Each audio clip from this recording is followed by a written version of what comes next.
Jangan lupa untuk download aplikasi CNBC Indonesia yang tersedia di Play Store dan juga App Store untuk mengikuti terus perkembangan informasi seputar ekonomi dan bisnis terkini. Belum optimal dan sama sekali belum ada beberapa hal yang kita belum dapat aksesnya. Kalau yang dikatakan sebagai kebijakan fiskal di mana PMK nomor 9 merupakan kelanjutan dari PMK 40 tahun 2020 untuk merelaksasi pajak sampai dengan tanggal 30 Juni itu sebuah industri yang pasti juga retail termasuk. Tetapi yang kami maksud di sini adalah alokasi dana pemulihan ekonomi nasional untuk sektor korporasi swasta. Kita belum mendapat akses itu untuk kita merestrukturisasi kredit dengan bunga yang masih tinggi ya 9-10%, walaupun BI rate kita sudah 3,75, kita belum dapat dana alokasi PEN itu, sehingga kita sangat sulit sekali untuk cukup bertahan dalam suasana-suasana yang masih underperform ini. Kita lihat bahwa kami sudah pernah state tahun 2020 5-6 toko sehari tutup, 2021 masih juga 1-2 toko yang ditutup dalam setiap harinya. Artinya apa? Performa kita memang sangat perlu dibantu juga dengan kehadiran bantuan dana alokasi PEN. Kemudian yang kedua ya kita berharap daya beli itu tetap berkelanjutan, diberikan bantuan-bantuan sosial maupun juga bantuan program keluarga harapan, dana desa dan lain sebagainya, sehingga masyarakat dapat terus melakukan pembelanjaan atau konsumsinya. Kita lihat baru raport yang hari ini mungkin diberikan oleh kementerian terkait bahwa sepanjang kuartal 1 kita masih minus 2,23% untuk industri retail, sehingga kita tahu bahwa sangat perlu dibantu supaya memang kita dapat tetap eksis, apalagi kita memenuhi kebutuhan pokok dan sehari-hari masyarakat dalam suasana menuju kepada hari besar keagamaan nasional. Akses apa sih sebenarnya Pak yang dinantikan atau diharapkan dari para retail ini?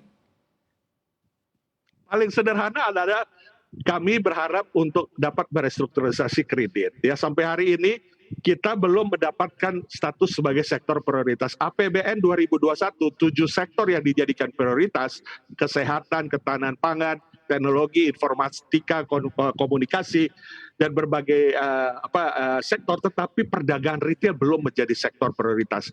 Kita sudah mendengar pada akhir bulan lalu akan ada blade untuk sektor retail modern, tapi sampai hari ini kita masih menunggu. Nah, apa yang kita butuhkan adalah bagaimana kita dapat merestrukturisasi kredit.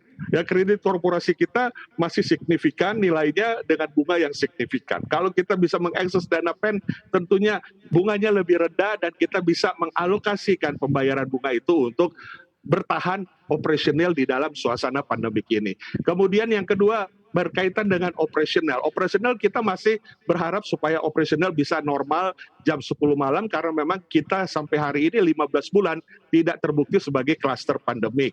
Sehingga ada beberapa daerah yang masih menutup retail modern jam 7, jam 8 tapi diskotik dan kerumunan-kerumunan lainnya sampai jam 10 malam. Kita nggak mempermasalahkan bisnis hiburannya, tapi kita mempertanyakan kenapa justru yang kebutuhan pokok sehari-hari dibatasi jam 7-8, sementara yang menciptakan kerumunan jam 10. Kita jaga protokol kesehatan dan memang bukan klaster pandemik sampai hari ini. Tapi kita masih dibatasi sehingga jam operasional normal itu juga kita harapkan selain menjadi sektor prioritas dalam APBN 2021.